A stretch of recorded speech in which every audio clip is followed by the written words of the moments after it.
Jésus m'a chargé d'annoncer à tous ses frères qu'il est ressuscité. Semina Verbi, la semence du Verbe dans le cœur des hommes et des femmes d'aujourd'hui. Homélie de la veillée pascale, annoncée par l'abbé Christophe Larrey, prêtre du clergé diocésain de Dapong au Togo. Christ est ressuscité, alléluia. Il est vraiment ressuscité, alléluia. Pourquoi cherchez-vous le vivant parmi les morts? Il n'est pas ici, il est ressuscité.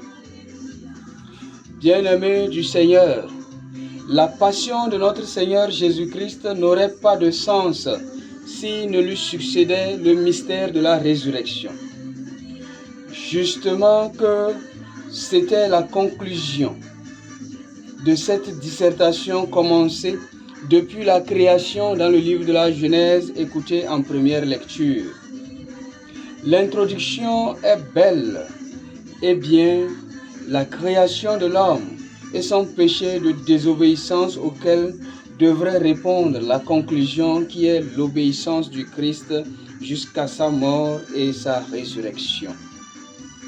Voilà pourquoi la riche liturgie de la parole de cette nuit sainte commence par la création blessée par le péché et restaurée en Jésus, nouvelle Adam, se poursuit par la menace de mort mais sauvée par Dieu, confère deuxième et troisième lecture. Ensuite, Dieu qui révèle sa fidélité à ce peuple qui se croit abandonné, quatrième lecture. Et ce Dieu se donne gratuitement et fait surgir un ciel nouveau et une terre nouvelle, cinquième lecture. Puis enfin, offre sa miséricorde qui façonne le cœur nouveau, septième lecture. Le cœur nouveau qui est né du baptême, qui est né du baptême, qui plonge dans la mort et la résurrection et fait proclamer la foi en Dieu Père, Fils et Saint-Esprit, confère l'épître aux Romains. Bien-aimés du Seigneur, l'économie du salut qui nous est donnée en cette nuit sainte permet de méditer sur l'amour gratuit dont le Père nous a comblés, car il n'a pas abandonné l'homme après sa chute, mais a cheminé avec lui dans les bons et mauvais moments, afin de lui témoigner combien il a du prix à ses yeux. Qui donc est Dieu pour nous aimer ainsi, s'exclame le Père Jean Servel dans l'un des plus beaux hymnes de la prière du temps présent. Notre conviction à la résurrection du Christ devra désormais être une fontaine de joie à l'idée que ce qu'il y a de plus sensible pour Dieu, il l'a offert à l'humanité pécheresse, à savoir son Fils bien-aimé. Ainsi, aucun sacrifice ne pourra donc plus être au-dessus de celui du Christ, victime parfaite pour la rédemption du monde. C'est pourquoi il est inutile de faire des sacrifices d'animaux pour espérer un quelconque salut. Nous le croyons, comme l'a clamé si fort saint Irénée, que Dieu a mis dans chaque peuple les semina verbi, les semences du Verbe, afin que chaque peuple le cherche à travers le bien qu'il réalise. Et cela évoque l'influence du Verbe de Dieu, c'est-à-dire le Fils de Dieu, la parole faite chair. Cela évoque donc son influence sur les êtres humains avant l'incarnation. Cependant, ces semences du Verbe ont un apogée devant le mystère de la résurrection du Christ, qui, en lui, regorge toutes les différentes manières dont les peuples du monde ont souvent cherché Dieu.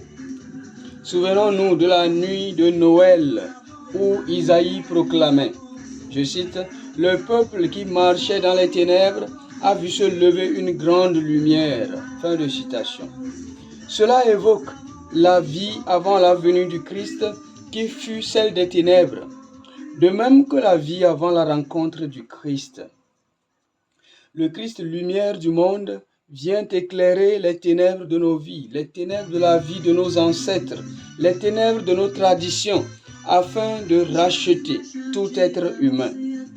Ce symbolisme, nous le retrouvons pleinement dans la célébration des scrutins pour les catéchumènes en leur faisant voir la démarcation entre leur vie avant la rencontre de Jésus et celle d'après sa rencontre.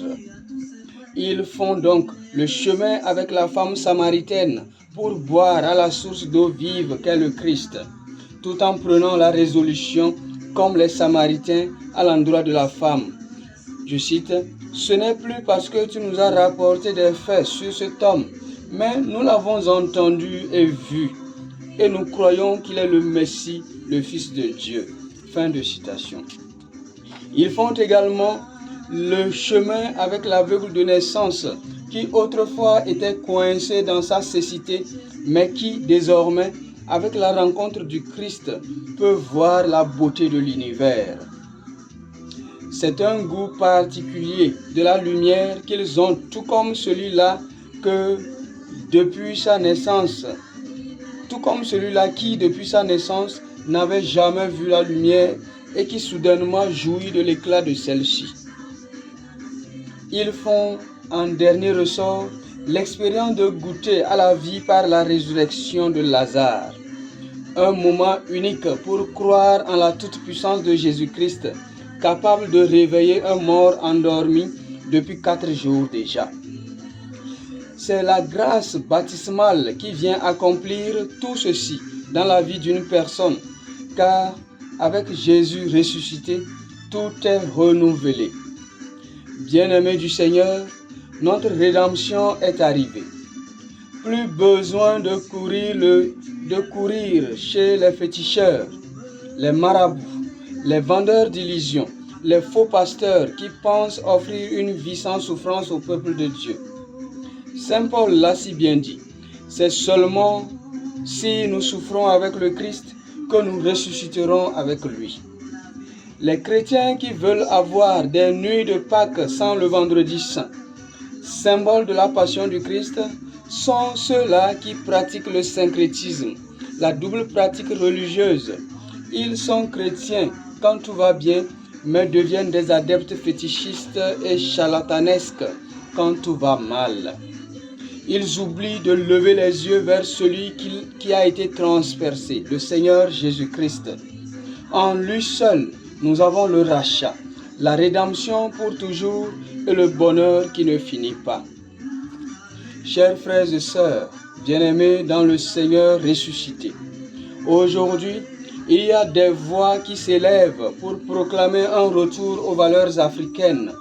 Oui, je ne doute pas d'être africain moi aussi, mais il y a une démarcation à faire entre le culturel et le cultuel chez les chrétiens africains. Voilà pourquoi, pour y arriver, il suffit de considérer le sacrifice suprême de Jésus-Christ et l'on verra que la préfiguration dans les sacrifices d'animaux est maintenant pleinement réalisée en Jésus-Christ. Comme dit un adage éveillé, je ne suis pas éveillé, mais l'adage éveillé dit ceci. Quand il y a la tête, on ne met pas le chapeau sur les genoux. Ceci dit, si le sacrifice suprême est là en Jésus-Christ, plus nécessaire d'aller au petit sacrifice qui n'épuise pas et ne rende pas compte de l'identité de Dieu. Si le sacrifice suprême, qu'est le sacrifice de Jésus-Christ mort et ressuscité, plus besoin d'aller aux autres sacrifices. Christ est ressuscité, alléluia. Il est vraiment ressuscité, alléluia.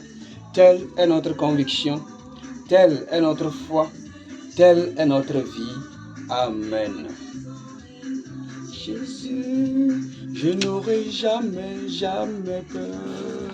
La pluie et le vent souffleront, la tempête se déchaînera, mais ma maison est en Jésus. Je n'aurai jamais peur. Nous avons Emmanuel, nous avons Jésus. Jésus, nous avons Emmanuel, nous avons l'amour, nous avons plus haut, Jésus est plus haut, Jésus est plus haut.